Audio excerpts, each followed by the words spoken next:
میرے ایک پروفیسر ہیں، انہوں نے کہا ہے جو حدیث ہے جس میں کہا گیا ہے، ہاں ایک حدیث ہے جس میں کہا گیا ہے 72 فرقے غلط ہوں گے اور ایک جماعت صحیح ہوگی، وہ ضعیف ہے. کیا ہے؟ ضعیف.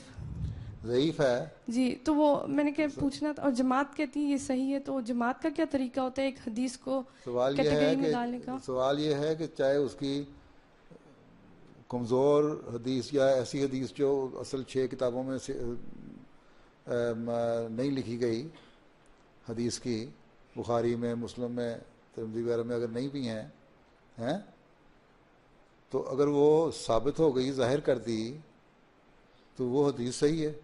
کیا اسلام میں 72 فرقے نہیں ہیں؟ وہ کہتے ہیں کہ اس کو گنا نہیں جا سکتا.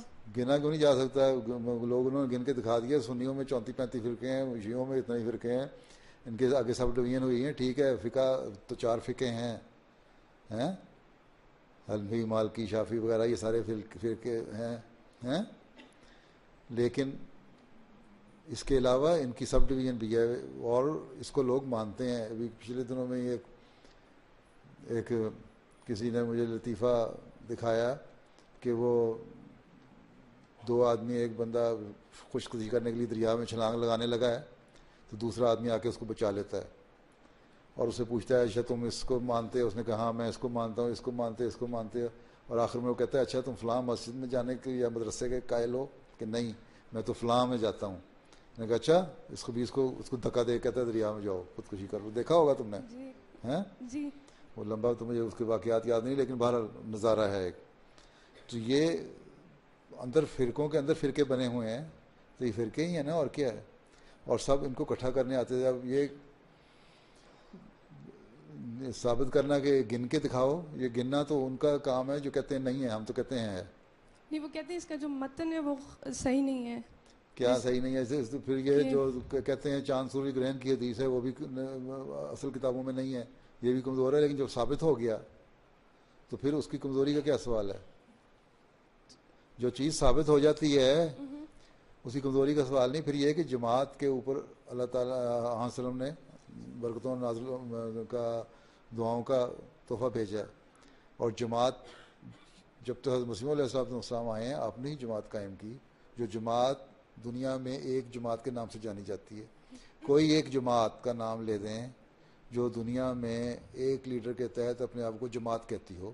ٹھیک ہے، اب جماعت الدعوہ اور فلاں ہیں، لیکن وہ ایک ملک میں ہے نا، لوکلائز جماعتیں ہیں، کوئی کہیں کوئی کہیں. لیکن جو کہیں ایسی کوئی جماعت نہیں جو ہر جگہ جماعت احمدیہ کی طرح کہہ دے کہ آپ گھانا میں چلے جائیں تو کہیں میں جماعت احمدیہ کا فرد ہوں، آپ بورکینا فاسو میں چلے جائیں، مالی میں چلے جائیں، نائجیریا میں چلے جائیں، نائجر میں چلے جائیں، صومالیہ میں چلے جائیں، ساؤتھ امریکہ کے ملکوں میں چلے جائیں، گوئٹا مالا میں، اور دوسرے ملکوں میں، یا فار ایسٹ میں چلے جاؤ، ایشیا میں چلے جاؤ، آسٹریلیا میں چلے جاؤ، یورپ میں چلے جاؤ، ایک جماعت کہلاتی ہے نا. تو بس یہ ثابت ہوا کہ جماعت ہے. یہ بھی تو آگے ہے نا جماعت کا نام. باقی یہ نہیں ماننا انہوں نے نہ مانے، ہر ایک کو منوایا نہیں جا سکتا زبردستی. ہاں حضرت صلی اللہ علیہ وسلم کو اللہ تعالیٰ نے یہی فرمایا تھا کہ تمہارا کام تبلیغ کرنا ہے، پیغام پہنچاؤ، تو جماعت بلغ ما ارسل الیک. تو جماعت کیسے تو حدیثوں کو باقی یہ ہے کہ کیٹیگرائز کرتی ہے؟ ہدایت دینا اللہ تعالیٰ کا کام ہے. جماعت کس طریقے سے حدیثوں کو کیٹیگرائز کرتی ہے کہ یہ ضعیف ہے، یہ صحیح ہے؟ سوال ہے کہ وہ حدیثیں جو قرآن اور سنت کے عمل کے منافی ہیں وہ غلط ہیں.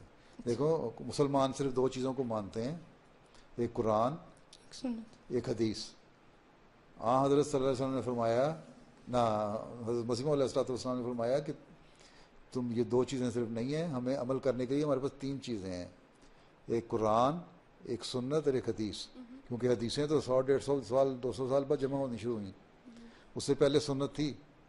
نماز پڑھنے کا طریقہ ہمیں حضرت صلی اللہ علیہ وسلم نے فرمایا، حدیثوں میں تو بعد میں درج ہوا. یا اور زکوٰۃ دینے کا، چندہ دینے کا، چندوں کی تحریک کرنے کا، غریبوں کی مدد کرنے کا، یہ باتیں تو سنت سے ثابت بھی ہیں نا، قرآن کے پہ عمل کر کے دکھایا. تو جو چیز قرآن کے خلاف نہیں ہے وہ، اور حدیث اس کو ثابت بھی ہو جاتی ہے، تو وہ حدیث ہم مان لیتے ہیں. ٹھیک. لیکن بہرحال 6 سیاستہ کی حدیثیں جو ہیں، وہ 6 مشہور کتابیں جو ہیں ان کی حدیثیں بہرحال اتھینٹک ہیں بنسبت باقیوں